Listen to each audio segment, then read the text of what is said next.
Wow, people wey suppose talk true to power don off mic. And if we talk, now 500,000 they go sama us, call them hate speech. But fear not, Maiyegun don come.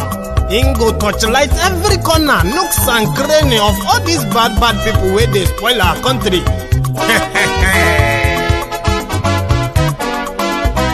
So my people make we loud, oh, yo, yo.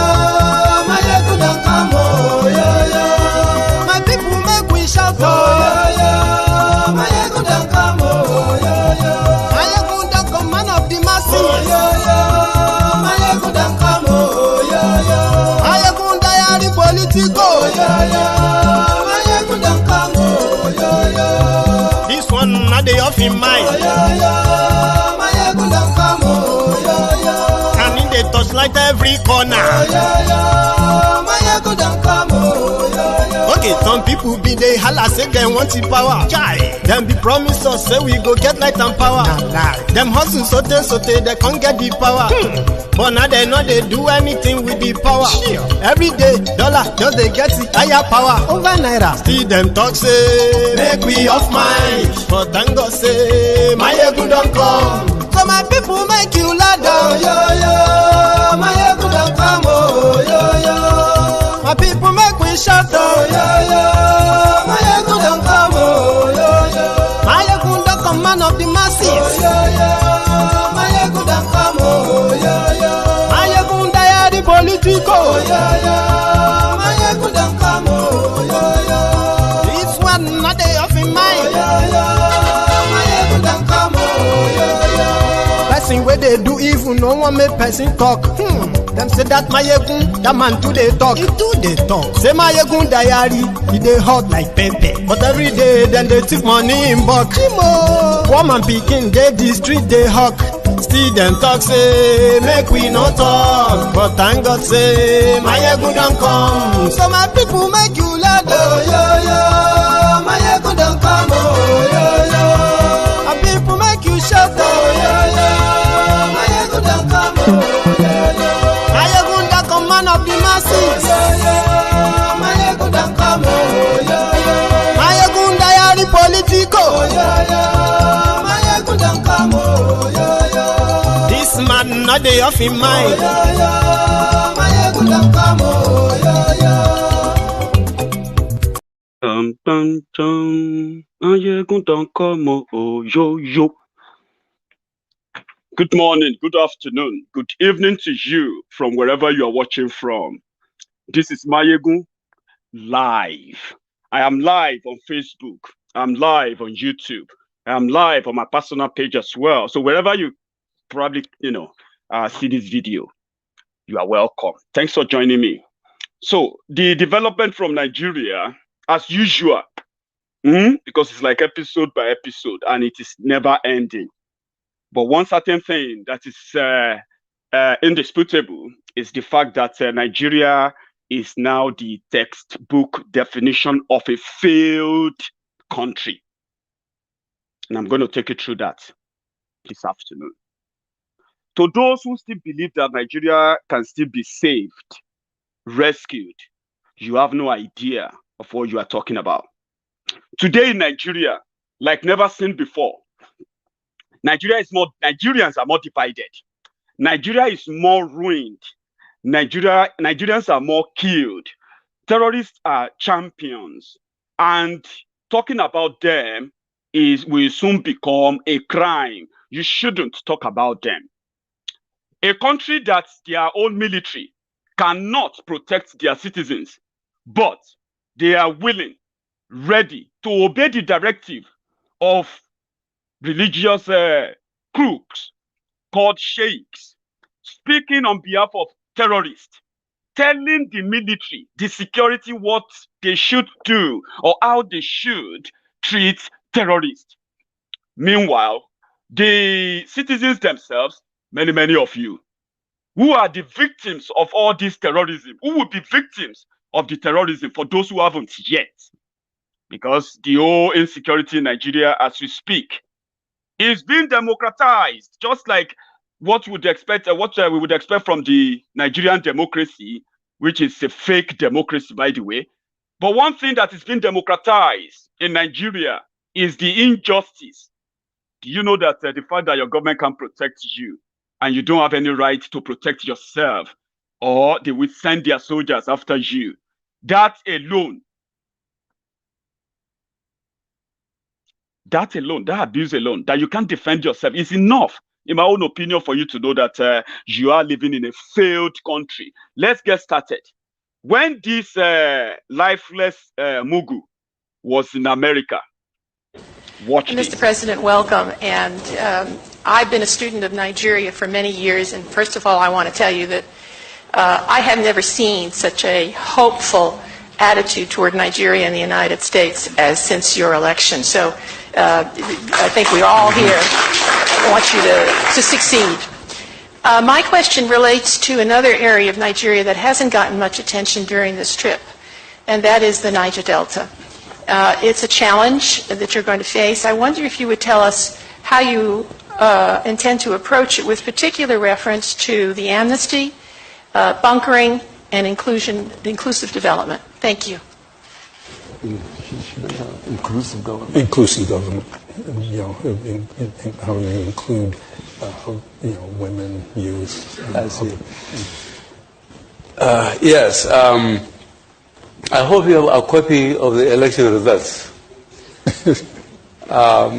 Naturally, constituencies, for example, that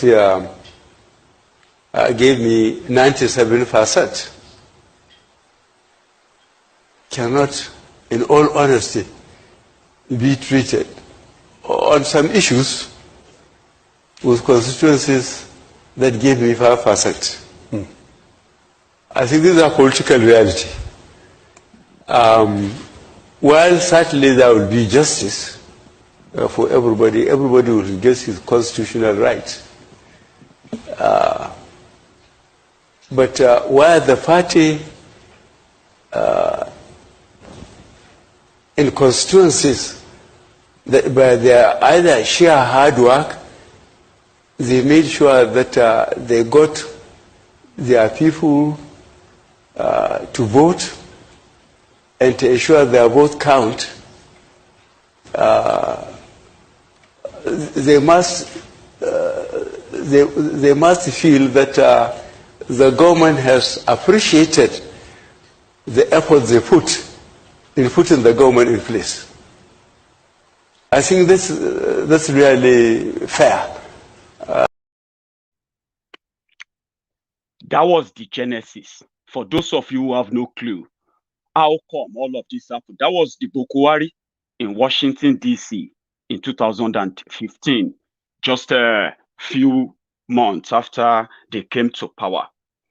Greed brought Nigeria, finally, greed, the selfishness of the elite of Nigeria, their greed has finally brought Nigeria to our knees.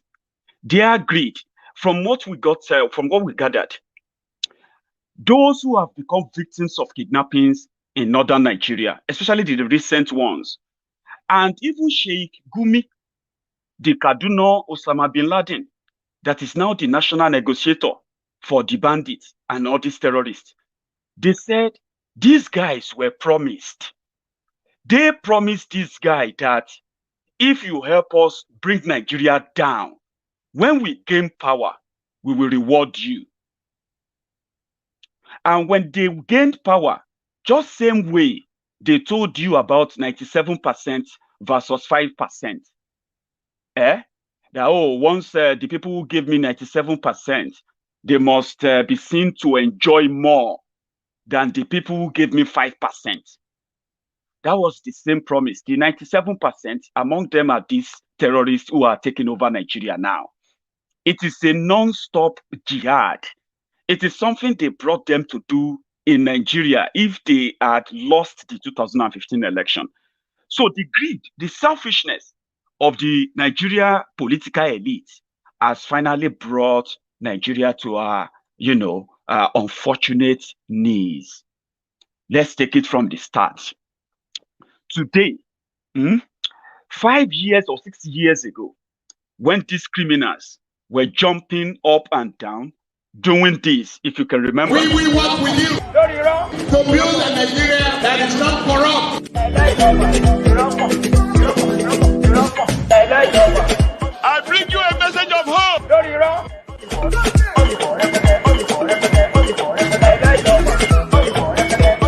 We are going to spend a lot of resources on education.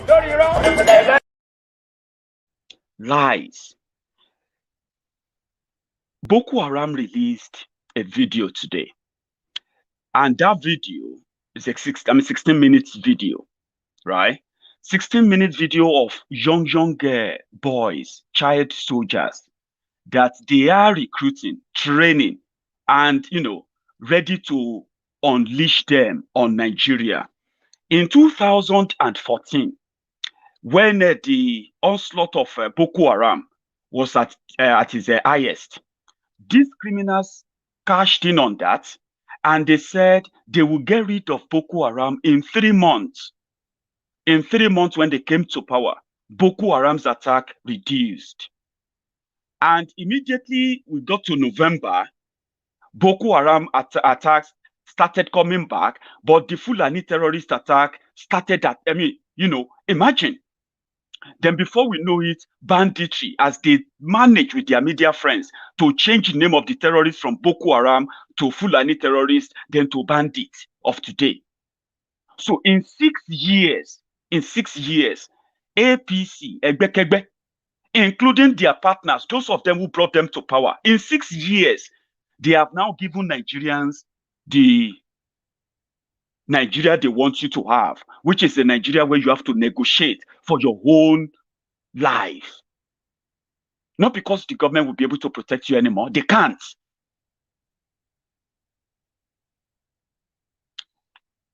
When they were coming to power, Chibok girls were kidnapped, and the news was everywhere. It was the first of its kind. 219 school girls reportedly kidnapped in Chibok by Boko Haram.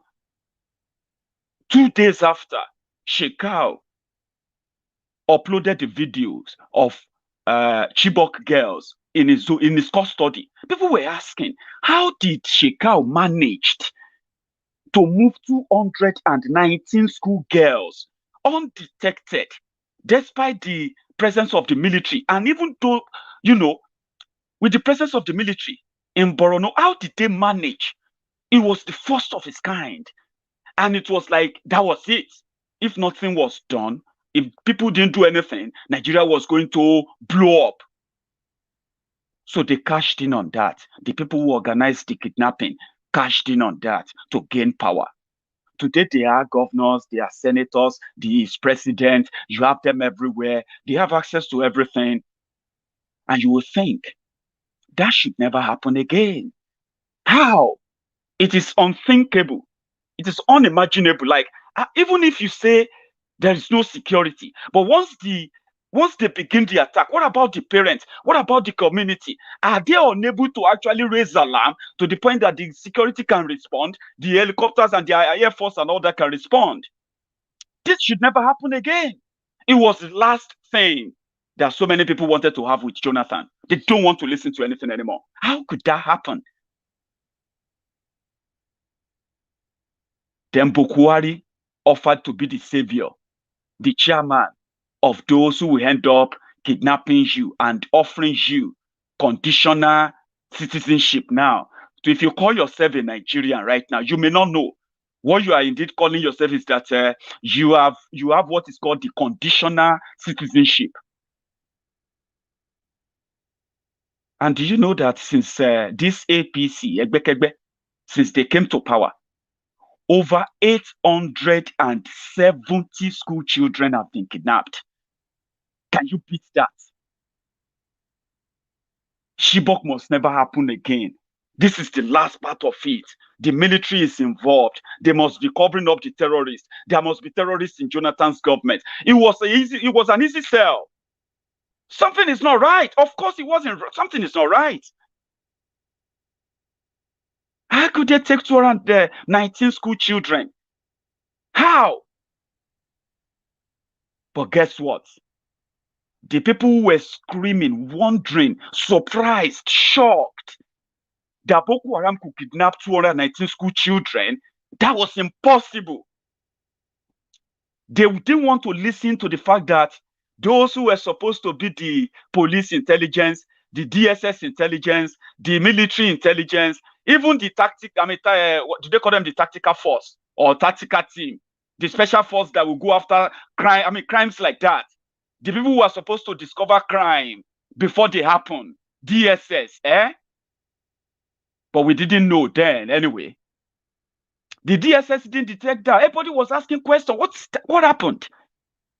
How could they move? You know what I mean? Until Boko Haram became your president. And they want to turn everybody to collateral mumu, giving you conditional citizenship. I will explain what that means in detail as we go further in this conversation. Buhari came in. Chibok happened. Dapchi happened. They kidnapped, that was 3 years ago, 2018. They kidnapped over 100 school children, mostly girls from Dapchi, Yobe State, 2018. That was when they took Leah Sharibu. Remember her? Hey, how did this happen again? These people don't even fear Buhari. What is this? We didn't know that they were setting stage. They were setting the stage for what is now today National Commission on Ransom Payments to bandits, to terrorists. We didn't know. But some of us knew, and we warned that this is just a start. They said, Laya Muhammad came out and he said, that wasn't part of the deal. They were not meant to kidnap school children again. That was what Laya Muhammad said. They will free them. Eventually, they paid. That was also the first time that Nigerian government agents, Nigerian police, Nigerian military, Nigerian DSS, Nigerian state governors, senators, secretly became negotiators for terrorists. We didn't know. Then they were not showing their faces like today. They paid 13.5 million euros to free the Dapchi girls, except one, Leah Sharibu, which was reported. She was reported to have refused to deny Christianity. If she had accepted to convert to Islam for that temporary time, Leah Sharibu will probably be with her parents now, because some children, some schoolgirls had to already convert to Islam during that period, during that spell under Boko Haram before they got released. And when they asked, why did you leave that Christian girl behind? They said they were still negotiating on her behalf. They were doing everything to free her. No, they were not. After that, Kankara happened. After Kankara, Kagara happened. After Kagara, a new one in Zamfara happened. Put all the numbers together. 120 Dapchi, 600 Kankara. They said 35 for Kagara. Now in Zamfara, they are talking about 371.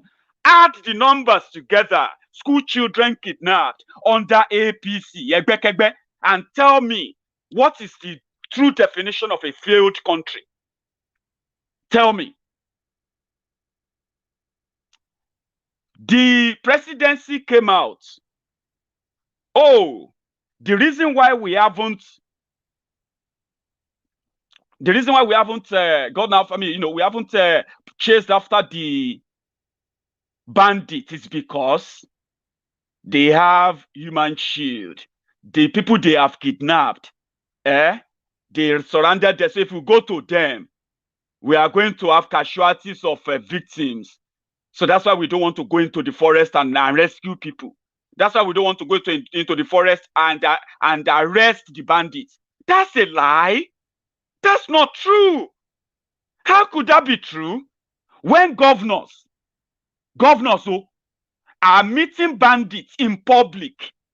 The governor of Katsina State, his name is Bello Masari, is the former speaker of the Nigerian House of Representatives. Is the governor of Buhari, Boko Haram's state in Katsina. Masari came out. He traveled into the jungle. He was the first official governor, executive governor in Nigeria to publicly travel into the forest, into the jungle.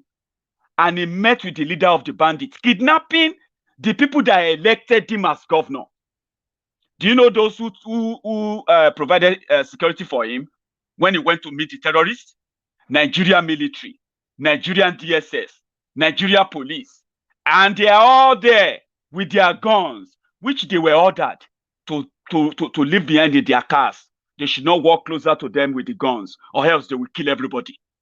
Masari was the first governor in Nigeria to publicly come out and make a deal with the terrorists kidnapping his own people, because the military that provided security for Masari, they couldn't provide security for the people. Thousands of people from Katsina State who are in captivity of these terrorists. Masari met with them. They were they were flaunting their guns, and they took pictures with the governor, leader of the bandits. And after Masari returned to Katsina, you know what happened? The leader of the bandits, released 1,400 people. Really?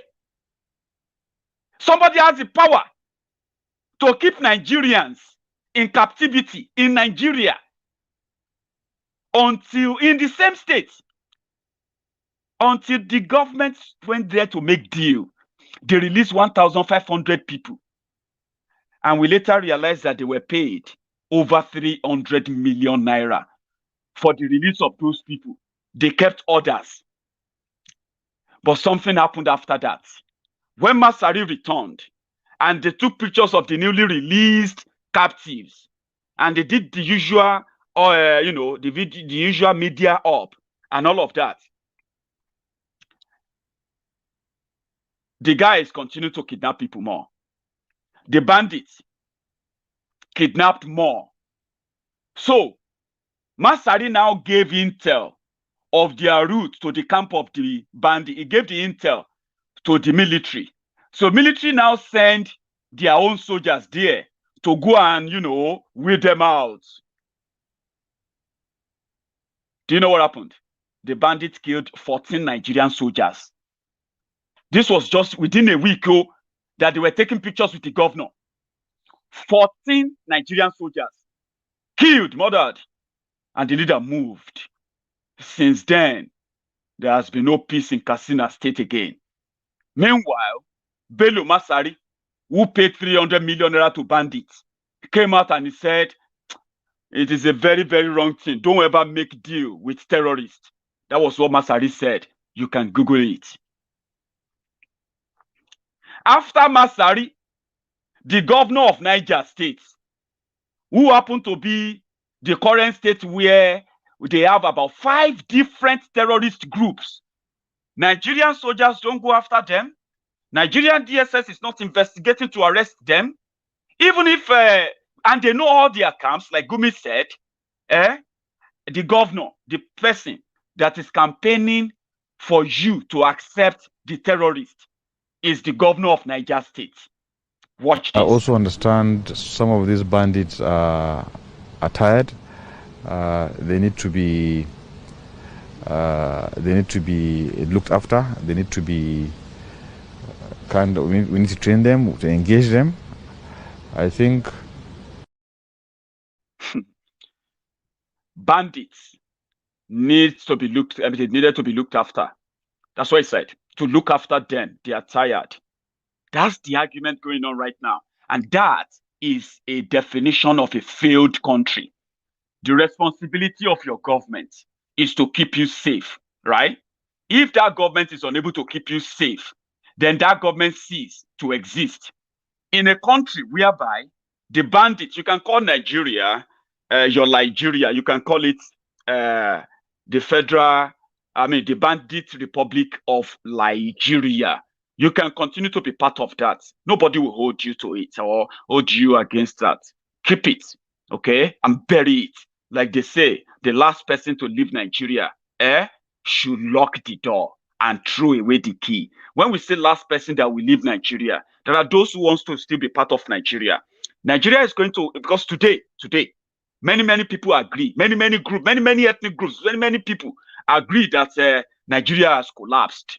They just don't know how is it going to work out to cut that Nigeria in part, so everybody can take his own part and go and deal with his own mess by yourself. There will still be people who want to hold on to Nigeria. People who wants to have election, those who wants to have election in 2023 and all of that. But one thing here is this: the current mood of the entire country is that it is either everybody sit down and discuss if they still want to be part of Nigeria or not, or Nigeria will have to break up by fire or by force. See, Nigeria fought one civil war. It was one-sided. You see the one that is coming, Nigeria will not survive it. So if you are the last person to hold the Nigerian flag when that moment comes, when you want to close the door, because you're going to leave Nigeria at the end of the day, okay? So when I say leave Nigeria, it's not just about you leaving and flying out of Nigeria now. Nigeria will eventually leave everybody, right? So those who are holding on to Nigeria can hold on to Nigeria to the last.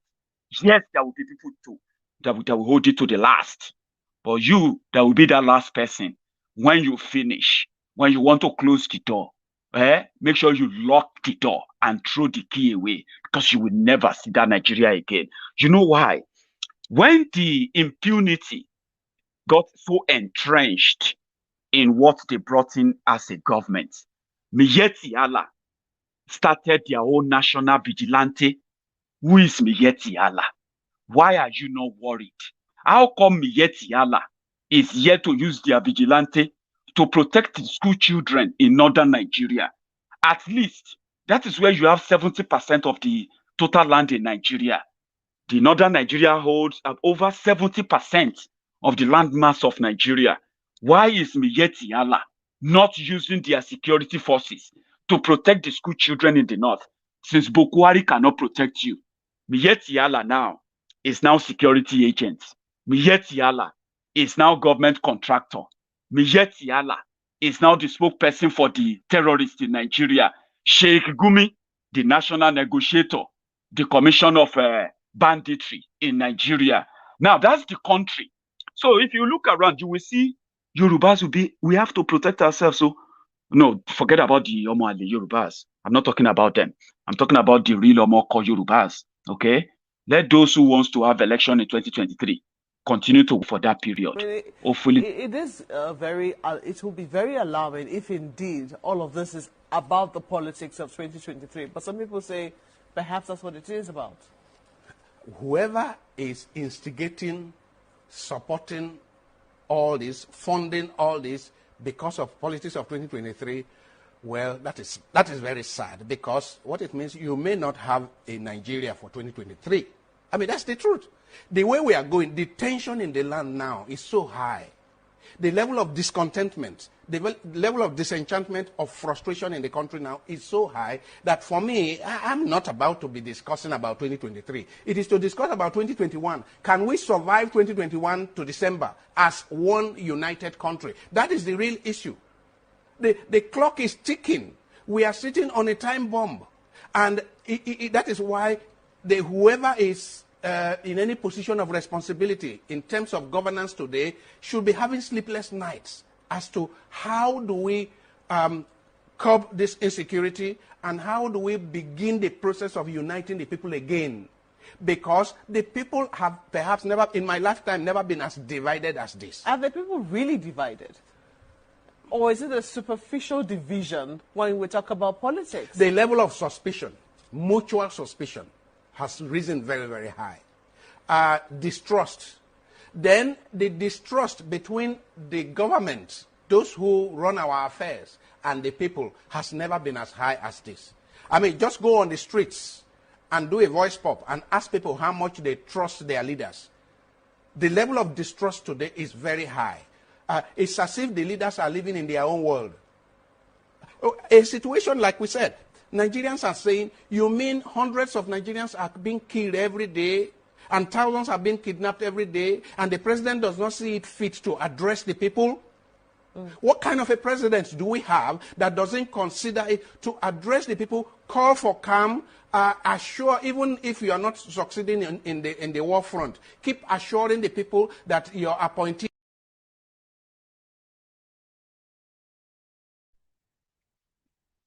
The question is, do you have a president? If your answer is yes, where is he? In the old people's home, as Old Rock. Is that where he is? Exactly. You have a lifeless, breathing mannequin that doesn't even know if he's a president. A literally dead vegetable. I mean, think about it. If you are indeed smart, think about that. Where is your president? How come it is now normal that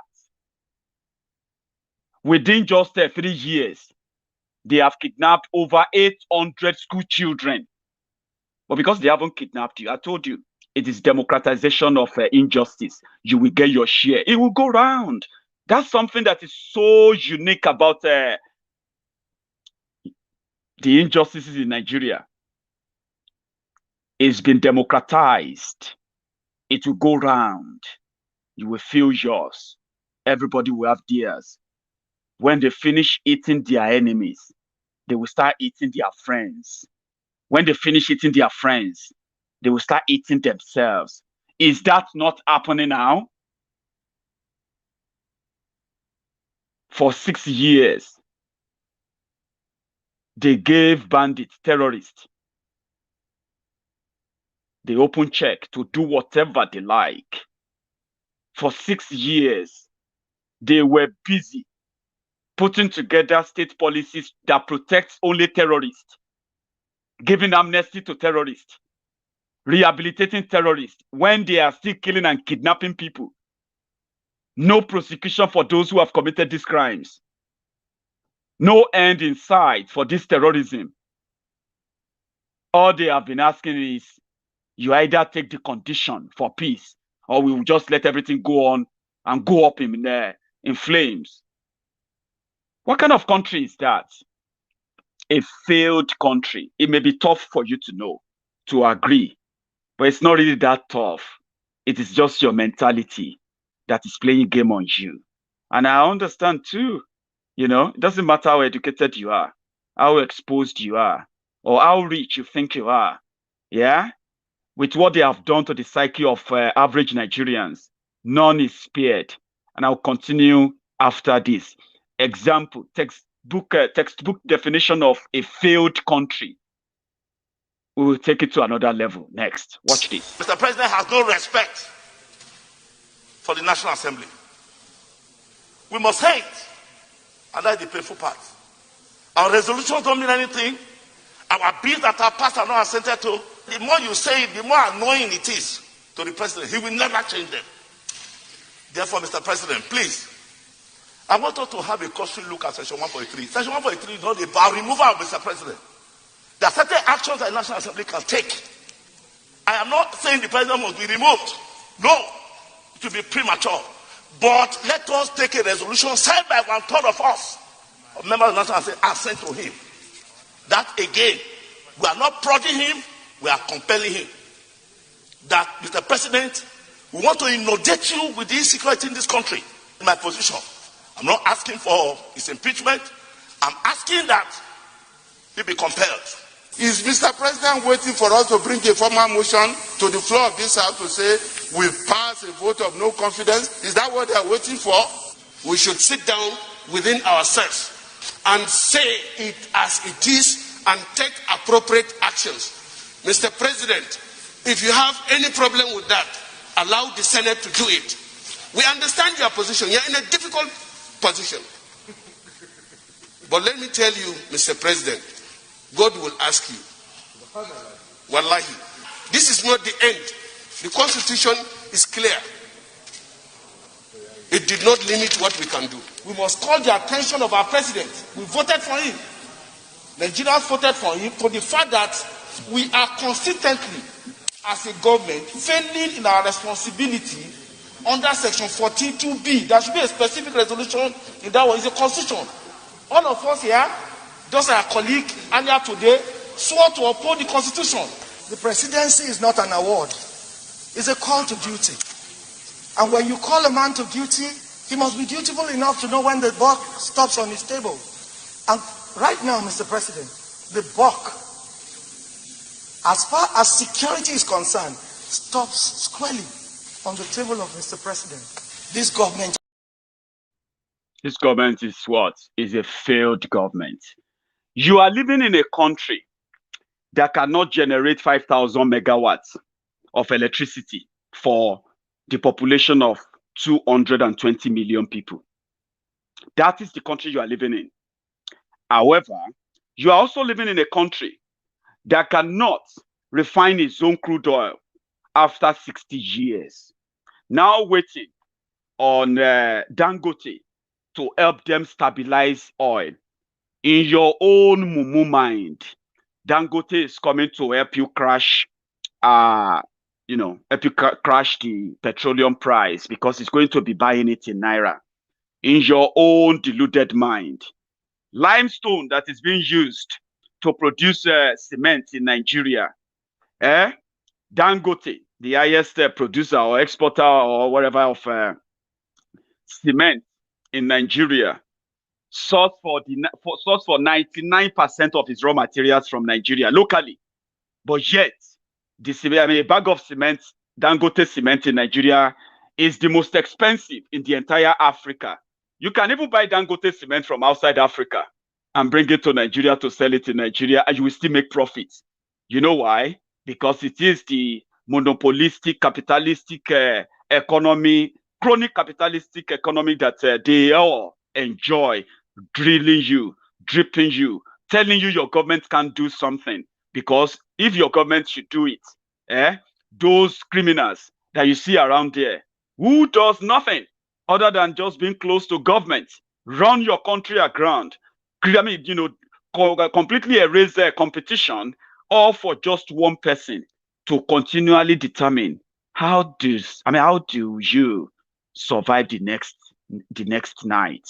That's also part of what you should know about a failed country. A country that repeatedly pay terrorists on the side.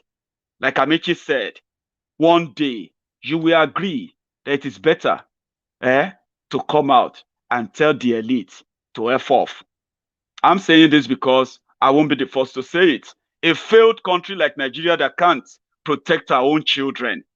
In northern Nigeria, in southern Nigeria, tell me, why should you still be part of that country by any means? Because why is the question. Amechi said they are waiting for a day you are going to really deal with them. One day, they know it. They know it. There must be mass action. There must be mass action. I continue to say people must come out to the streets. You see, one thing about Nigeria is the moment they see the police and the army, they run away. And that's because most of the people who come out actually are not poor people. They are rich men or rich men's children who want to enjoy themselves. The day the poor hit the street, then all of us will be on the run. All of you will be on the run? Yeah, including you. You're already on the run, so you're in America here. Yeah, you're right. But seriously, are there times that when the elites, the people in political power in Nigeria, the rich people, which you all meet all the time, are there times that you're afraid that one day the poor could actually come out? No, I don't know about others, but me, I do. Yeah, I do. I believe that one day, if we're not careful, in fact, what we're doing, if you ask me, is not revolutionary. What we're doing, the 7 of us and the rest governors who support us, is to save the ruling class from themselves. Because actually, the way we are going to self-destruct. Or the way we're going, people will rise up one day and come after us. Do you think other people are worried about that? No, I don't know. I've never had that discussion. Yes, people will rise. There are moments that people will rise from the north, from the east, from the west, from the south, from everywhere. That moment is coming. Because as we speak, we have a section of the country asking for revolution. Revolution now. We have a section of the country asking for restructuring. We have a section of the country asking for a total breakup of the country. We have a section of the country who are also thinking a constitutional change will be the solution. What happened is that everybody now knows that Nigeria is a failed country, but they are admitting it in a different way because they seems to have different solutions based on what they think is wrong with Nigeria. But let me tell you something. For everyone whose idea is to keep Nigeria one, in any solution you have for Nigeria, you are wasting your time. Okay? Nigeria was not meant to be together. Okay? We were not meant to be together as a one country. Forget it. Right? Even when they amalgamated us together, they still made sure that there is a barrier that we shouldn't cross. That barrier of trying to say one Nigeria. Let the northern manage their affair. That was the deal. Let the western Yorubas, let them handle their own affair. That was the deal. Let the Igbos handle their own affair. That was the deal.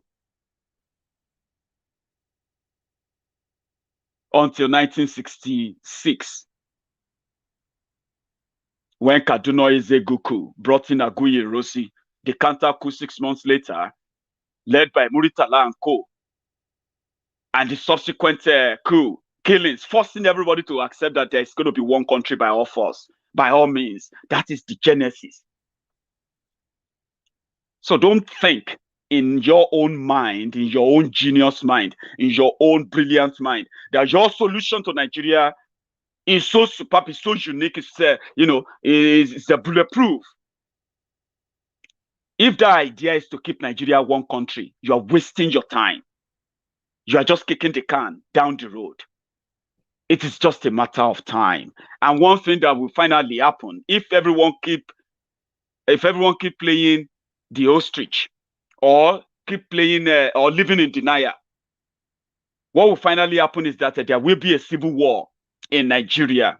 There is already one, but it is one. I mean, there is already one civil war. There is already a civil war going on, but it hasn't become official yet because it is one-sided. In Igbo land, as we speak, the ESN in Biafra land, they are already up in arms against those they believe that are invaders, the Fulani terrorists, killing the people in the eastern part of the country. They are already up in arms against them. Before now, it was one-sided.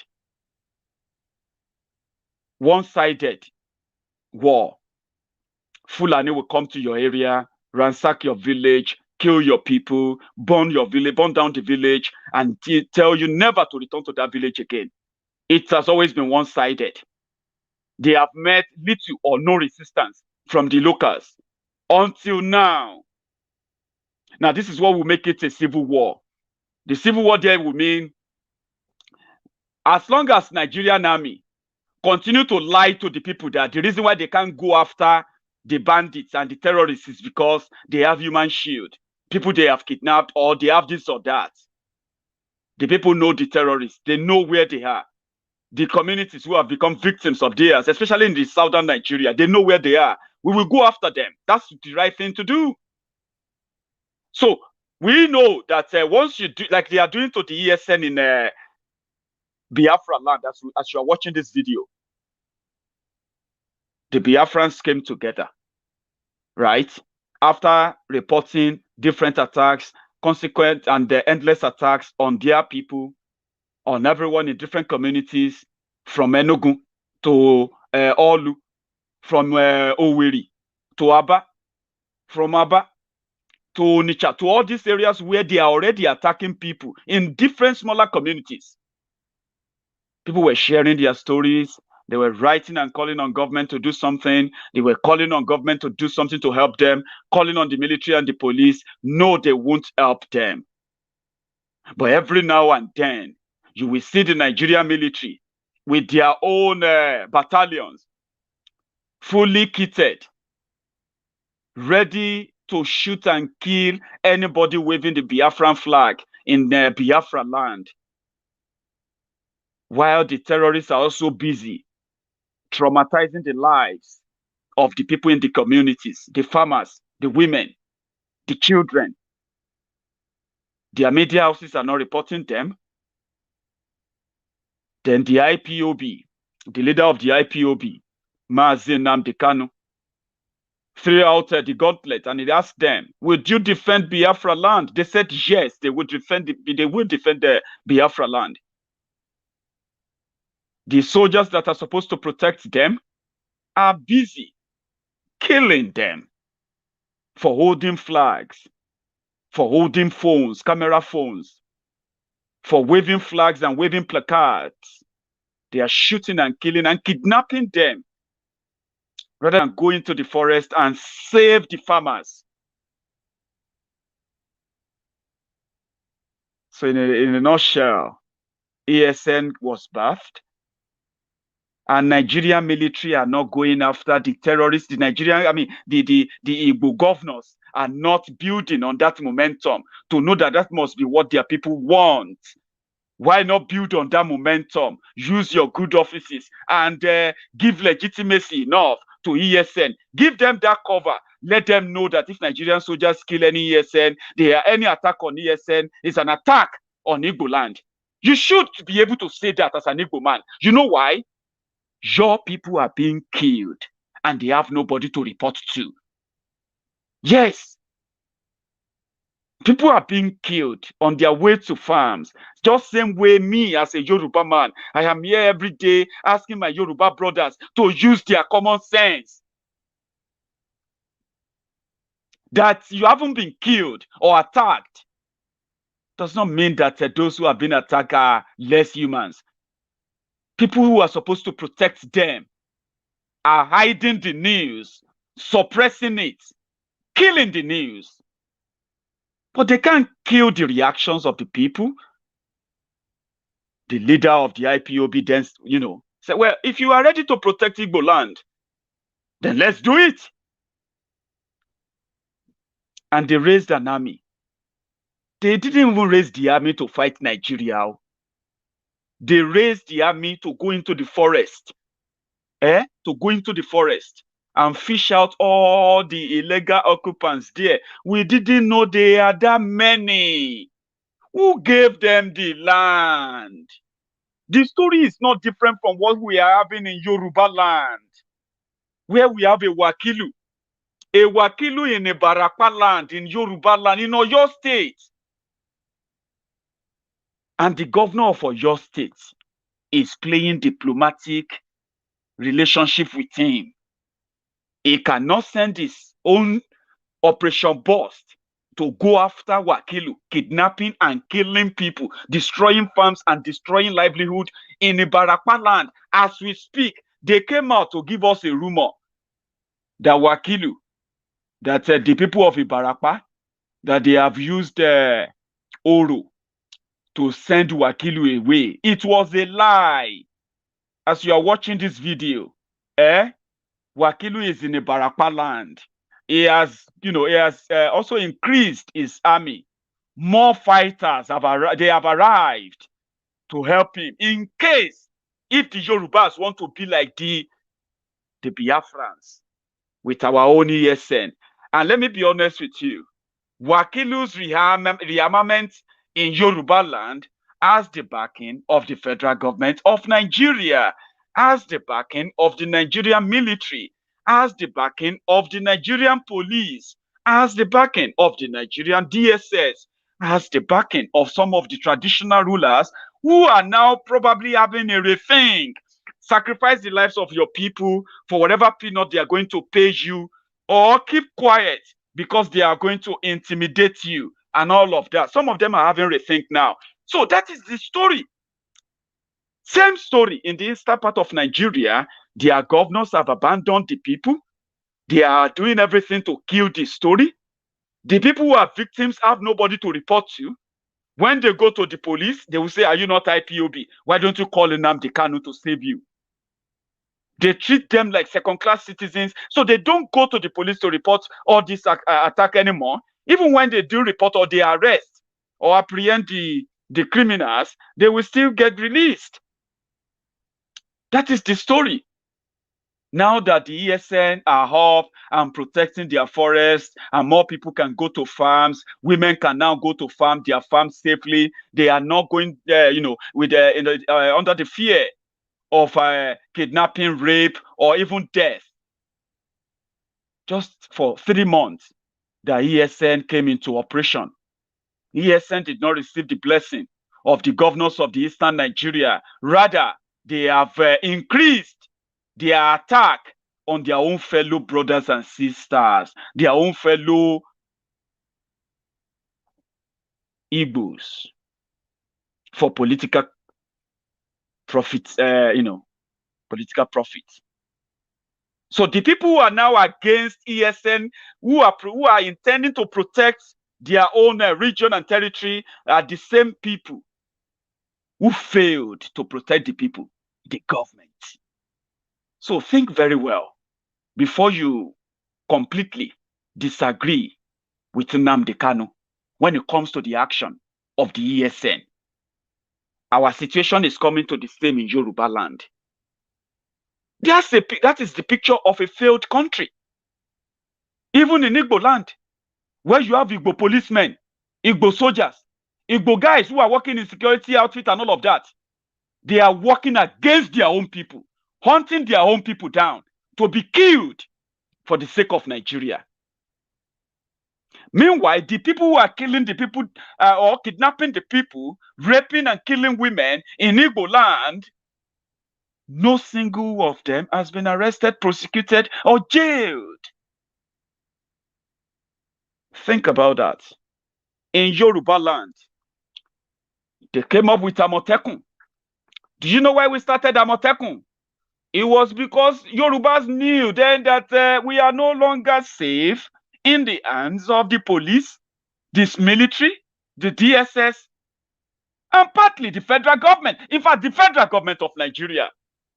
Why do you think the campaign, the request, or let me say the agitation now for state police is gaining momentum? Is because it is a gradual process where people will say, why are we even part of Nigeria again? Since we provide our own electricity, we provide our own police, we guide our own border and protect our own people. What is the essence of being part of Nigeria? A restructured Nigeria is a country that is tilting towards final breakup. Nigeria is going to break up. This has nothing to do with prayer. Please, God, don't break up Nigeria, or God, break up Nigeria. It is not God that will make that happen. Nigeria is destined to break. And that is the reason why they have been rejecting restructuring, and they have been making billions of money using that line, restructuring. When you see a Yoruba politician, even a Yoruba non-politician, and he start talking about restructuring, tell him he has no clue of what he is talking about. A restructured Nigeria, to start with, will cease any kind of interference in the affairs of each region.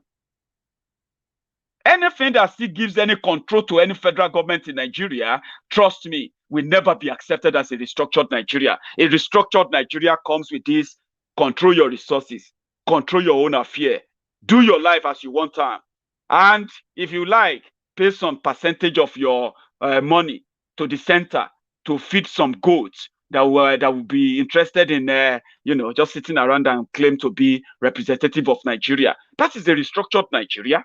A restructured Nigeria means there will be no Zamfara state collecting allocation from Abuja. There will be no Abuja allocation anymore. Abuja allocation will now be like a NGO, where NGO will just come to your state and say, oh, federal funding. Okay, federal funding on education. Do you get that now? Zamfara will not share River State oil money anymore. Zamfara can go and build the Institute of Banditry. Okay? Kidnap your people, collect ransom, recycle the money. That will be your destiny. No shishi will be shared to any state anymore. You have to go and work hard. If you want to be governor, if you want to build a government, you have to go and work hard for something that will make your people probably survive. A restructured Nigeria is a divided Nigeria, which they are so scared to admit. Nigeria is going to break up.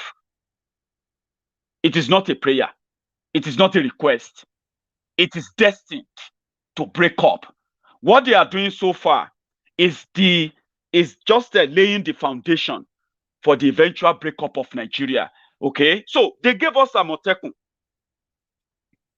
Amotekun was because we knew that the military cannot protect our farmers. We knew that the police cannot protect our farmers. Instead of the federal government to protect us in Yoruba land, they were asking us for us to have peace. So then we must give land to terrorists, or you can just kiss your peace life goodbye. And we are like, okay, if that is the case, we'll protect ourselves. Iro. That is it. For those who gave us Amotekun, Amotekun was meant to be, let me tell you this, there was no reason for Amotekun other than the increasing attacks on different communities across Yoruba land, the increasing attacks of Fulani terrorists. Okay? That was what prompted Amotekun. Amotekun is a Yoruba security agenda that has already been in the Yoruba agenda of Dawn. For those of you who actually know about Dawn, for securing Yoruba land, Dawn proposed that Yoruba should have our own security outfit, where those that will be recruited will speak Yoruba. They will speak Yoruba. They will be recruited from the local communities. They will be recruited, those who understand the terrains, to help provide and secure Yoruba land. So we will call it state police. We can give it any name. But when Boko Haram came in, we decided to give it a name of Amotekun. Politicians in Yoruba land decided to tap into it, but just for political exigencies. They were supposed to be recruiting in thousands, hundreds of thousands of young Yorubas right now, because that is what the Fulani terrorists did. You see all these criminals parading themselves as Fulani governors in the northern Nigeria. They are terrorist enablers. Before the election in 2015, El Rufaya of Kaduna, the Kaduna Little Finger, publicly admitted that if you kill the Fulani, it's a debt that you are going to pay, even if it takes 100 years, right? He also said, after they came to power, he said, he traveled all around Africa, West Africa in particular, to go and tell the Fulanis that they are welcome to Nigeria. They are welcome to Kaduna State because their brother is now in power. I have the video, in case if you think I'm just making that up. El-Rufai said they have the right to come back to Nigeria because their brother is now in power. Bauchi State Governor Bala Muhammad came out and he said, every Fulani man from any part of Africa is a Nigerian, because we have brothers all over Africa. We have cousins, we have nephews, we have people all over Africa who are Fulanis. So if they come to Nigeria, they are Nigerians. They can pick up they can pick up your passport. They can do all of that. So before the election, they told these guys to start coming to Nigeria. There is no provision for them. There is no economic provision for them. No, nothing, absolute nothing. But they said they should come because the plan was that they could unleash them on the people and say, you see, the reason why we can't do anything for you is because the people in power, they are infidels using religion, which they actually used Gumi traveled to go and see bandits in Zamfara. When they got there, he told them on camera. Gumi said, when the bandits told him the reason why they are kidnapping and killing people, they said their people were killed in 2014. The Nigerian army killed 300 of their people, women and children. No name, no nothing, no. And that is why. And also that the Nigerian army are fond of killing them, the Fulanis. They are talking about the bandits, terrorists with guns. They said the Nigerian army are fond of killing them. Gumi told them that, no, you are wrong. It is not, you see, the Nigerian soldiers that are killing you, those ones are not Nigerian soldiers. They are Christian soldiers from southern Nigeria. They are Christians. That's why they are killing you. There will never be any Muslim soldier, any Nigerian soldier that will kill you. You see those ones that are killing you? They are Christians. You see, in your own reaction now, you have started kidnapping kidnapping children, kidnapping people, kidnapping women, raping women, killing them, innocent people. You see, just because Nigerian soldiers are killing you, but they are not Nigerian soldiers. They are Christian soldiers from southern Nigeria. Gumi said that. He said that. Nigerian army came out. Some people said that was not what he said. That was not what he said. Nigerian army came out and they said they were disappointed that Gumi was using religion to categorize Nigerian soldiers. Now, when the bandits, the terrorists, whenever they capture Nigerian soldiers, if you are a Christian, you will never go home. Because Gumi told them that you are the one killing them. If you're watching me right now as a Nigerian army, or a Nigerian soldier, I believe you know what I'm talking about. Your formation, your Nigerian army responded to Gumi. So that's to tell you that, yes, Gumi said that to the bandits. And he came out to say they should be given amnesty. I mean, give them amnesty, make them free. So after 2015 election, when they couldn't provide for the criminals they brought to Nigeria, they are now out there killing, kidnapping. And the same Nigeria is now asking us to accept conditional peace. So in Yoruba land, we now found out that Amotekun na just a decoy. Our Amotekun, them be paper tiger. They can only bark. They cannot bite. The first time that Amotekun got involved in action to show us that indeed they are Amotekun of Yoruba land, they engaged Fulani terrorists in a Barapa area. 4 local government areas are currently under the control and command of Fulani terrorists. As a Yoruba man, let me tell you something.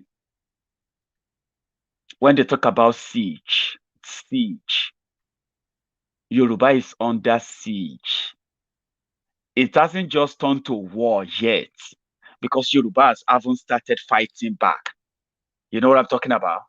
When people come to your land and they commit all this kind of crime, and they dare you to try and send them away, because they have the guns, they can do anything. They have the people in their different cells across Yoruba land. They can attack Lagos and burn Lagos down within 2 days. All of you, the Lagos Abobakus, the Agbero with broken bottles and all of that, you will run away when you see real guns. Even your MC Olueron, the Olueron of Lagos, everybody will run away when you see real terrorists. They are there in Lagos. In Ogun State, as we speak, many communities in Egua, many communities in Yewa North local government area of Ogun State, they have many of them are now living in IDP camp, refugee camps in Benin Republic. They haven't told you because it hasn't become a great news yet. You haven't shown interest yet. Don't worry, it's coming home. So many people are already saying, my uncle's house was attacked. They kidnapped them and they are demanding for ransom. Many of you are already sharing your stories of the experience of insecurity in Yoruba land. In Ondo State, over 6 local governments in Ondo State are currently in their forest. So forests that covered over 6 local government areas in Ondo State are currently occupied by terrorists. And they are telling Akeredolu, you cannot send us away. The last time Ondo Amotekun engaged the Fulani terrorists in Ondo, they killed about 4 of them, burned down 2 vehicles. So let me take you back to Oyo State, where this whole thing started, where the alarm bell started ringing. When the kidnapping in the Barapa area got to Sunday Igboho. And before Sunday Igboho's visit, Amotekun leader in Oyo State, the Amotekun commander, said they carried out an operation. That was on the 7th of January, 2021, 7 days into 2021. The Amotekun in Oyo State, they went on what they call the Operation Flush to flush out the bandits, the terrorists from the forest, 4 local government areas of Oyo State. When they got to the place, they didn't face much problems in 3 local government areas until they got to Ibarapa. When they got to Ibarapa, they faced stiff gunshot engagements. Finally, they overpowered the terrorists, arrested 46 of them with their guns, killed about 7 of them, and they released a statement. We engaged with Fulani terrorists. They used bandits, by the way. Fulani herdsmen who attacked our people, that is Amotekun, in a Barapa local government area. I'm talking about January 7 now, just last month too.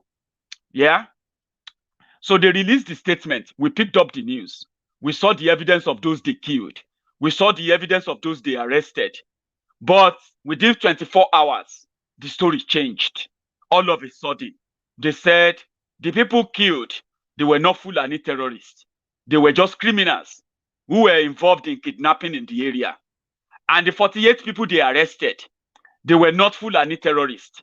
They were vigilantes protecting security or providing security in Ibarapa land. 48 of them. So, 48 vigilantes, they saw Amotekun in their uniform and their convoy and everything. And they did not recognize Amotekun, that this Amotekun is from Oyo State too. These vigilante people too. Amotekun didn't know that there are vigilantes in the area until they engage in shootout, overpowered them, killed 7 of them, arrested 48, and then changed the story later that the 48 people they arrested were not arrested. They were, in fact, they were Fulani vigilantes. Do you know why? Because they have the Miyeti Allah ID card. There is a Miyeti Allah vigilante organization in Yoruba land. They have them in Ondo. They have them in Oyo. They have them in Ogun. They have them everywhere, but they are not visible.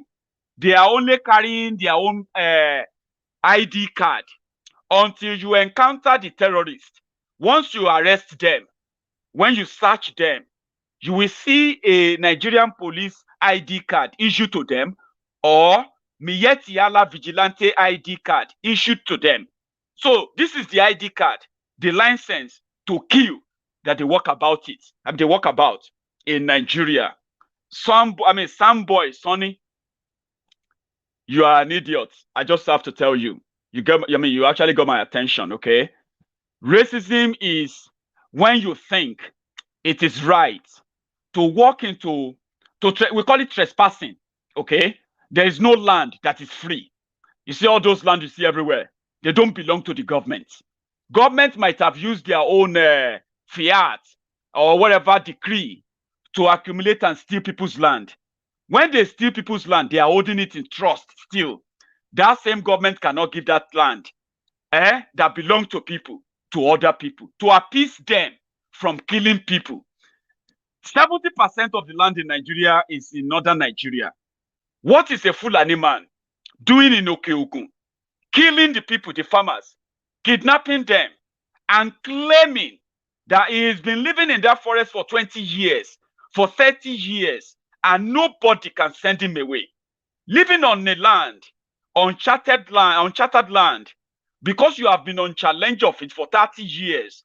How does that give you that land? And having that land, does that now give you the cover to kill and kidnap people in that same vicinity And when people say they want to fight and push the terrorists away, your government said, don't make it a Fulani versus Yoruba fight. Nobody is making it a Fulani versus Yoruba fight. The killers live in the forest. Our people are farmers. Their farms are in the forest.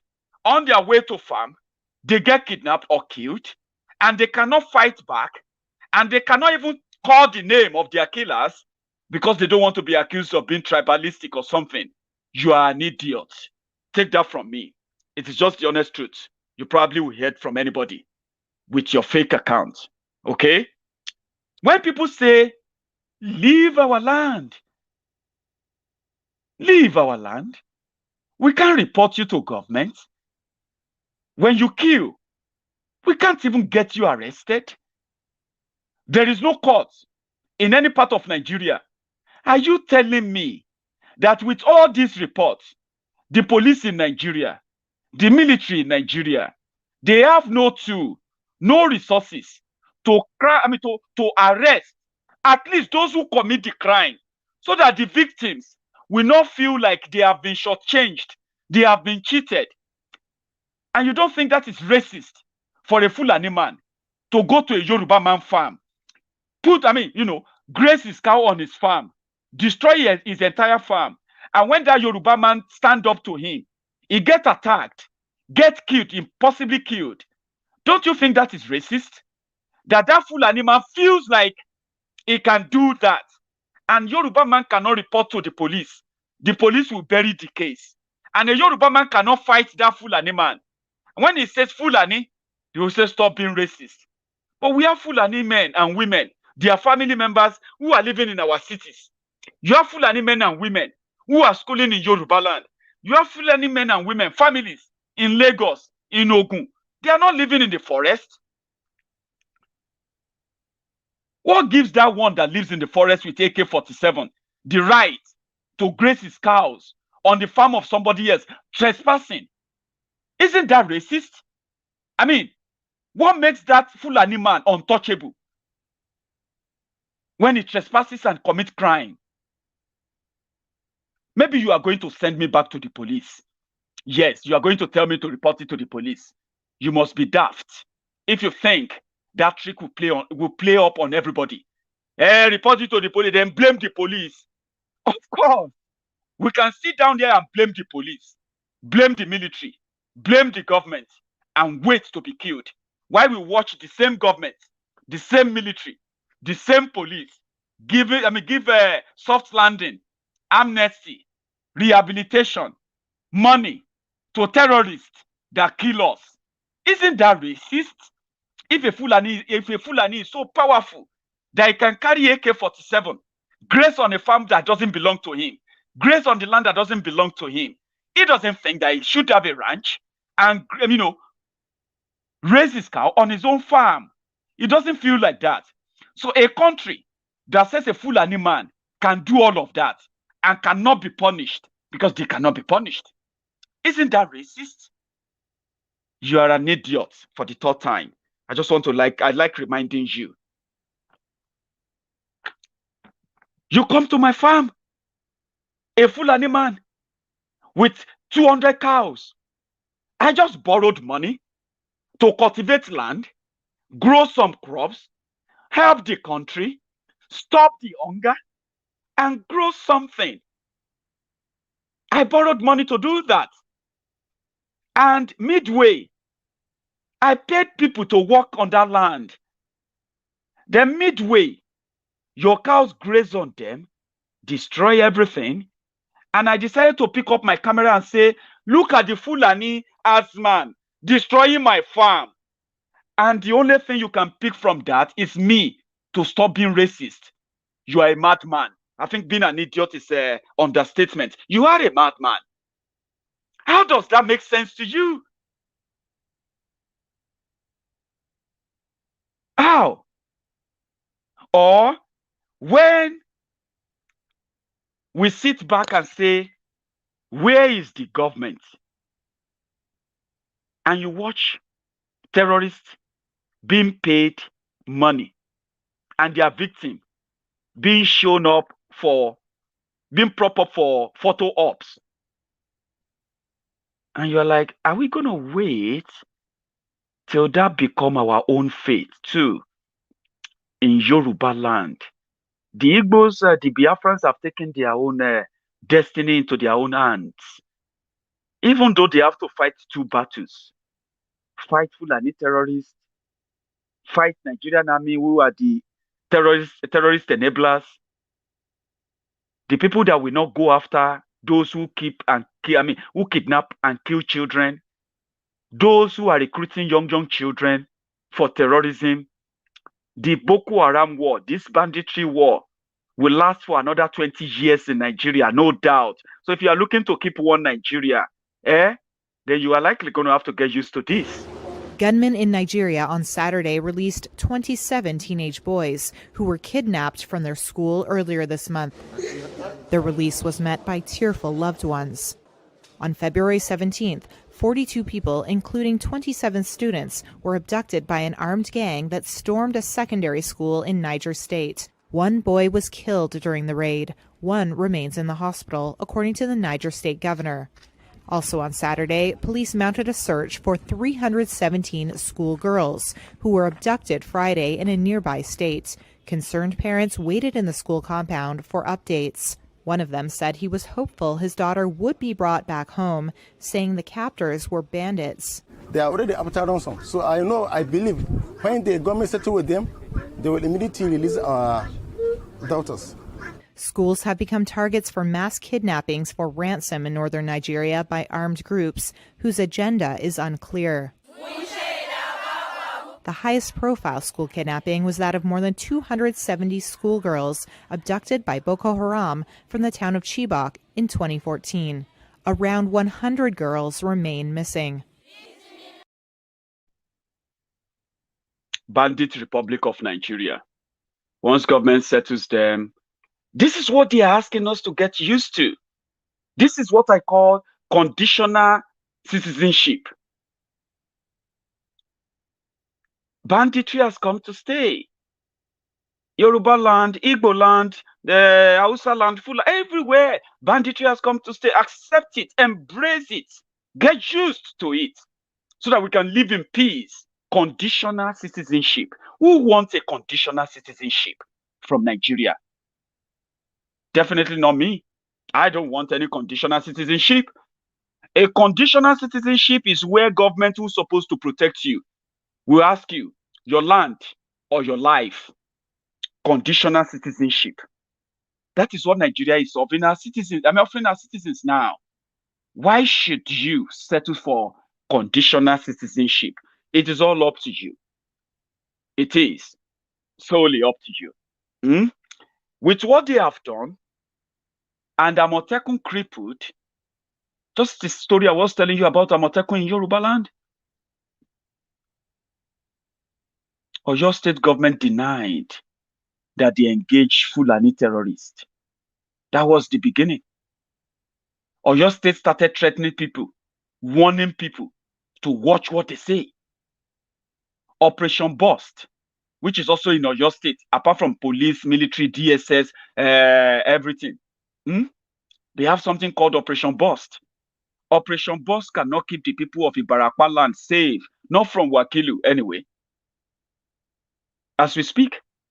But they had the audacity to go and stop Sunday Igboho from visiting the Yoruba leader, Pa Ayo Adebanjo in Lagos, or his visit to the Are Ona Kakanfo Iba Gani Adams in Lagos as well.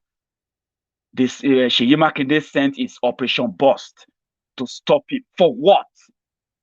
So as they are plotting to arrest Sunday Igboho, I am so happy that the acceptance of the reality among the core Yorubas has gained so much ground. They know that except Yorubas have our own security outfit, that is modeled just like our own Agbekoya of old. Yorubas have been doing this before now. The political class cannot be trusted because they have compromised a lot. Lagos state government that is still going to face serious attack from Fulani terrorists in Lagos. If you are living in Lagos state, 2021, I don't wish you become victims because I have families in Lagos. But you know what the reality is today? Nobody is safe. Your Lagos state, watch out for it in 2021 with what they are coming with. After the Sunday Igboho's visit to Ibarapa, the denial of the Oyo state government of engaging Fulani terrorists, intimidation of Yoruba youth by the Yoruba governors, killing of the stories of the victims of the Yoruba victims of Fulani terrorism in Yoruba land, all of these are going to lead to Yoruba, the core Yorubas, the Omoluwabis. I'm not talking about the Omo Alis who are waiting for 2023 election. No, I'm not talking about them. They are watching me too. But if you are watching me and you are one of the Yoruba Omo Alis, I'm not talking to you, okay? You can spit your nonsense. You can spit your conspiracy theories and the rest of that. You can build your Eldorado on those falsehoods they have been given to you. If they don't kill you before the end of 2021, we have the people that are willing to save Yoruba land and protect the Nekampus like you. We have many, many of you, and we are not ashamed to tell the world about you. The foolish Yorubas, the greedy and selfish Yorubas, the self-centered Yorubas, young, old, criminal Yorubas, who want to continue to hold on to Nigeria, not because Nigeria is beneficial to Yoruba land, but because it is beneficial to them, to their families, to the empire they have built in the name of defending Yoruba land for the past decades. Okay? So I'm not talking to you. The day of reckoning is near. Whether you are in or out, when time comes, we will separate you from the real Yorubas. And that is why I said, even you will be protected in Yoruba land. So Yoruba will model this, and I'm so happy that is ongoing. So what is keeping Nigeria from declaring civil war right now is that the Yorubas, we have not started in large scale to flush out the criminals from our forest. We haven't started fully yet. We are not armed enough to do that. The Nigerian police, Nigerian government, before they approved Amotekun, they gave them condition that they cannot use AK-47. They even gave them condition that double barrel guns that they will be carrying, they cannot carry them all the time, except in an emergency. So they disarmed Amotekun before they launched Amotekun. Now we need a Yoruba security outfit that will carry AK-47 and every other, automatic rifles that will protect Yoruba land, that will ward off these criminals. I know that is ongoing on the ground, and I hope this 2021 will be that time that we will rekindle, we will reclaim the respect that Yoruba deserve in that contraption called Nigeria. And when I say respect, we will demand, yes, we will end that respect. We will take that respect from the criminals who believe that Nigeria unity is not negotiable. It will be negotiated again, okay? And finally, we will prove that Yoruba will stand on our own, and we will be pushed to do that. Whether they want that outcome, whether they don't want that outcome, the reality today is that Nigeria is tilting. Nigeria is at the cliff right now. One single toast. Once Yoruba begin to go after this criminal in large scale, they will declare war, because this is the war. They will likely want to send their soldiers to Yorubas to start, occupying our communities, our towns, sending their soldiers to harass our people. Same thing they are doing to the Biafrans in Igbo land right now, sending their soldiers there, sending their military to start bombing people, start arresting and targeting people, mass arrest of Yoruba sons and daughters to wheel them off to wherever they want to take them to. You see everything they are doing to the Biafrans right now, because Biafrans are standing up to defend themselves. Everything they are doing to them now, the moment they start doing that to us in Yoruba land, once they realize that indeed this generation of Yorubas are not going to listen to their criminal political leaders, compromised political leaders, they are going to go all out themselves and protect the land of their fathers, okay? Once they realize that, they will send their soldiers to Yoruba land to occupy our land, to occupy everywhere from Ondo to Ekiti, from Ekiti to Oyo, from Oyo to Ogun, from everywhere you'll be seeing them. And they will be doing what they are doing to the Biafrans now. But here is the change. Here is what will be different, right? Yorubas will resist them. We will resist the Fulani terrorists We will resist the Nigerian army that will come and protect the Fulani terrorists when that time comes. And boom, as the ESN, the Biafrans are doing the same thing in the eastern part of Nigeria. Let's now see how Nigeria will survive double civil war. You can't survive that. Last, today we have it in the news that they continue to claim that they will shut down food to southern Nigeria. Some of you are not prepared. When they talk about war, they are not talking about guns and bullets only. There are many ways to wage war. Part of the war they have waged on Yoruba land is called economic war. Our people are there are people who are agriculturalists, yeah? Our people are into more farming, growing cash crops, food crops, and then helping our communities with our own food. Now they send Fulani terrorists to Yoruba land to start destroying those farms. 500 million naira farm destroyed, 400 million naira farms destroyed. Farms being destroyed means that there will be famine in Yoruba land. Now that they are threatening everybody, you will not eat cow, we will not bring cows to the south again. We will not bring tomato, we will not bring onions, we will not bring all of these fruits, vegetables to the southern Nigeria. We will starve you to death because they have sent their killers to destroy your farms. So if you're not thinking about what is already going on, the reason why you are not calling it a war is because it is one-sided. That's why you are not calling it a war. It is one-sided, and they believe that they have the upper hand. So you would expect the government to change their narrative. But there is no government. That's the problem. There is no government. Everybody is on his own. You want to stay alive? Then you have to protect yourselves and all that is yours. There is no government coming to do anything. There's no president coming out to calm your nerve. If he speaks anything right now, he's going to say nonsense that's going to get you madder and madder. So what are you waiting for? Government, you are on your own.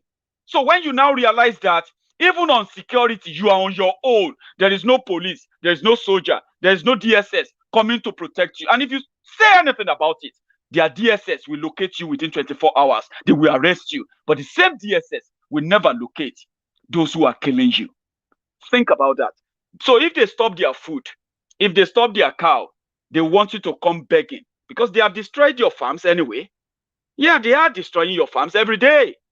Many people have abandoned their farms in Yoruba land. Do you know that? In 2 years' time, Yorubas, if this whole thing should lead to total war, Yoruba land, we will struggle to feed our people. You know why? You will think, okay, let's grow food. Where the farmers have been killed or sent to refugee camps in Benin Republic? You have no idea. And that is why we should take this serious. Our latter program should work so well.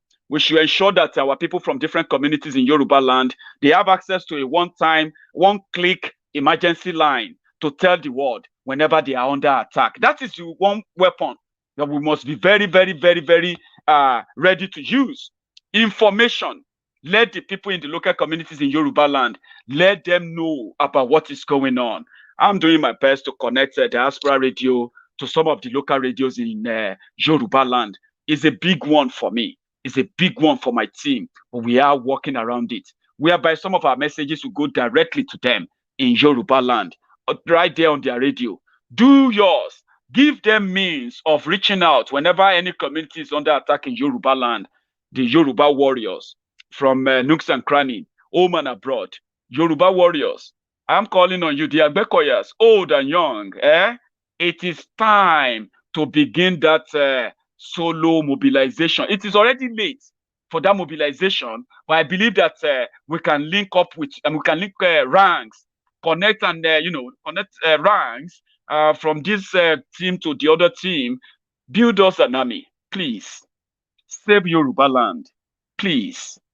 The people who are there today for their own political benefits and 2023, they will rather wait for Yoruba land to burn. And then maybe if they can rebuild it, if they gain power, they can rebuild Yoruba land when Yoruba land finally burns to the ground. Fulani will wreck Yoruba land with what they have brought to our door, okay? And if you're a Fulani man in Yoruba land, You are not safe either. When they start the killing of civilians, it is only when this dust settles that they will say, who is this, who is that, how many people died. In Nigeria, we don't get good statistics of the good data of those who died of terrorism. They just give you number, 300, 150. When they begin the full assault on Yoruba land, they're going to attack the city. You have your children there. You have your family in Lagos. You have your family in different cities in Yoruba land. You are not living in the forest. Don't join those who think keeping those criminals in the forest, asking them to leave, is a war against you. If you join us, if you add your voice and demand that those terrorists should be apprehended, prosecuted, and jailed, if you support that, then you have nothing to worry about. If you are not a terrorist enabler, the time for emotional blackmail is gone. This generation will, we will beat all those blackmail. Like I do tell you, we will not stop talking about this. We will continue to encourage those who are doing the right thing. I'm so lucky.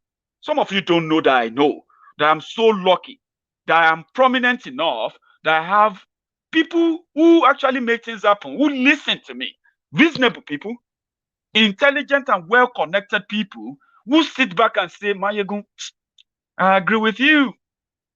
I agree with you, but we are so limited. Nigeria is messed up. We are messed up, Maiyegun.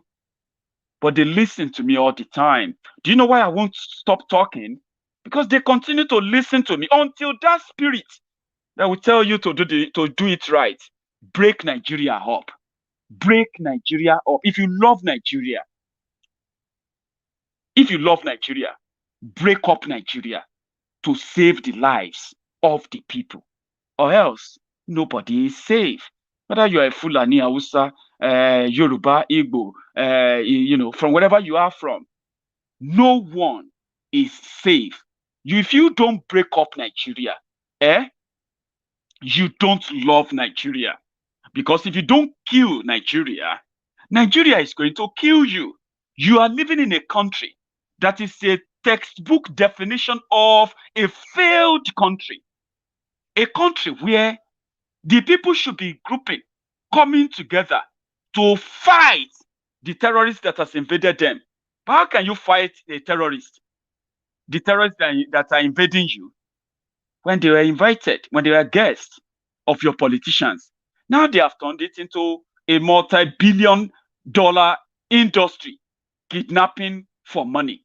Kidnapping for money. Kagara, the same Kagara they released these school children, the same Kagara, they have kidnapped another 30 people. Today, killed, God knows how many. The story is the same. They said they are going to release the Zamfara School Girls. I think that is where I'm going to continue tonight because I have a lot to share. If you have the time, join me later tonight, but it's going to be on my YouTube channel. Yeah, it's always fun there. If you haven't really been there, I have more Nigerians, more people from Nigeria who are now watching YouTube, Maiyegun YouTube channel from Nigeria. Suddenly, I've got you guys, many of you from Nigeria. It's great. I used to have my top audience or the top follower of Maiyegun's Diary Politico on YouTube. They are from the United States. They are the people who watch Maiyegun a lot. The next are the people in the UK, my own people here. Loads and loads of them love Maiyegun's Diary Politico. Then the people in Germany. So Nigeria suddenly took first. My viewers from Nigeria took first. So thank you. If you all, my friends on YouTube, on Facebook, are finally finding your way around the YouTube there, okay? It is better there. YouTube don't shut me out. They talk to me. When they feel like I've done something or I'm being reported, they will talk to me out of respect. So YouTube respects me. Before they shut my page down on YouTube, they will give me a chance to at least defend myself. Not Facebook. Facebook is useless. So if you're my friend on Facebook, if you are my friend on Facebook, go on to YouTube. It doesn't cost anything. The same data that you are using to watch Maiyegun on Facebook is the same data you are going to use if you want to watch Maiyegun on YouTube. So what's the difference? If you stay on Maiyegun's video for 1 hour, why can't you spend that same 1 hour on YouTube? There's no difference. Thank you very much. So you can do it now. Just search for Maiyegun's Diary Politico. Search for Diaspora Radio International YouTube as well. There's something coming. And to all of you, my friends, who wants to be presenters on the Diaspora Radio International, I am so sorry that it's taking that long, this long. You know, I need more personnel to help me. I need more people to help me, you know, in handling so many things. But I've not been so lucky so far. But until then, until I have somebody who can help me set you up properly, coordinate it for you, we will have to wait, okay? But diasporaradiointernational.com is live. It's always been live. Go there, enjoy yourself, listen to some good music, listen to some of my videos, you know, in audio format. Go on there, you know, go to YouTube, search for Maiyegun's Diary Politico, and you won't miss a thing. I'll meet you later tonight. If you have the time, join me. And please remember, you have option. You don't have to be a conditional citizen. You don't have to live in a country where they give you conditional citizenship, where bandits are more valued than you. The choice is yours. People are choosing. You should try.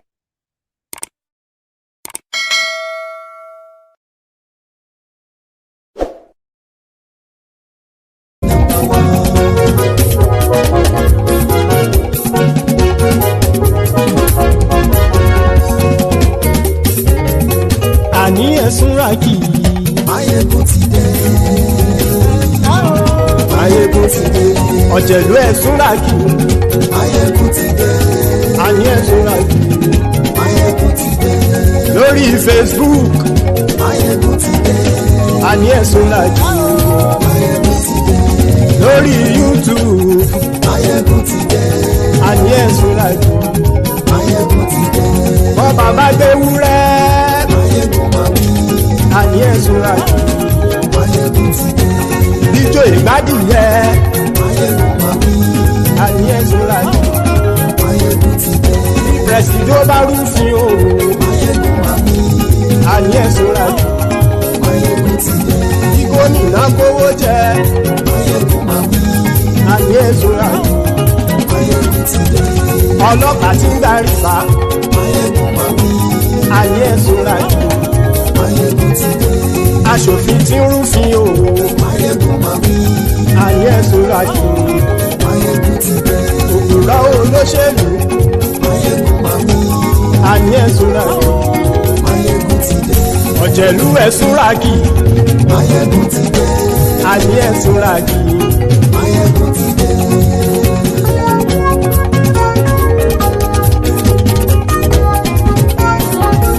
Maiyegun ti dé. Gbogbo ọ̀jẹ̀lú ẹ̀sùnra kì í.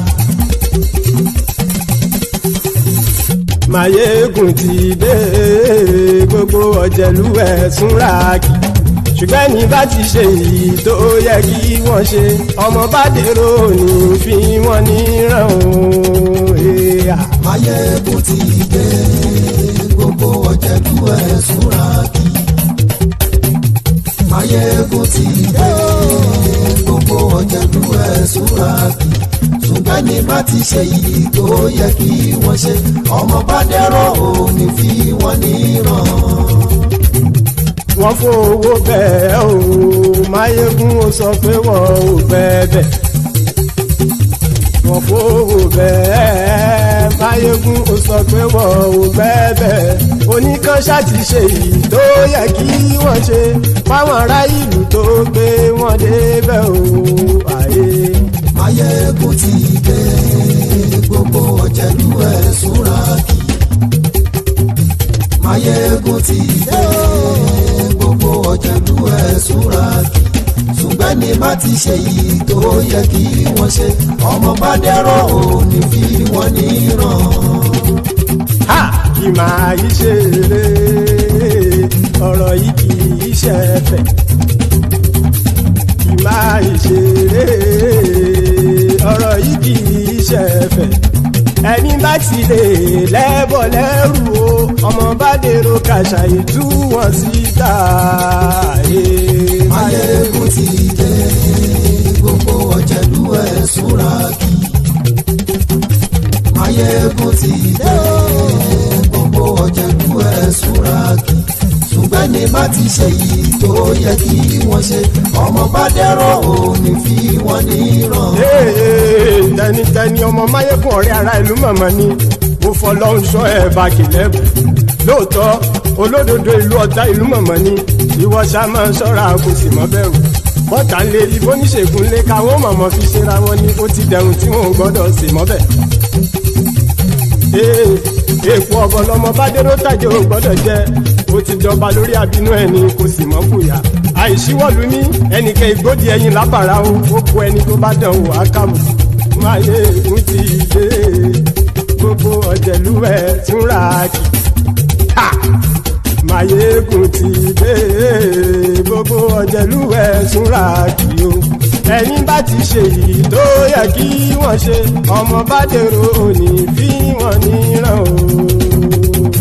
Maiyegun ti dé gbogbo ọ̀jẹ̀lú ẹ̀ túnra kì. Maiyegun ti dé gbogbo ọ̀jẹ̀lú ẹ̀ súnra kí. ṣùgbọ́n ní bá ti ṣe yìí tó yẹ kí wọ́n ṣe ọmọ bá dẹ́rọ̀ ò ní fi wọ́n níran.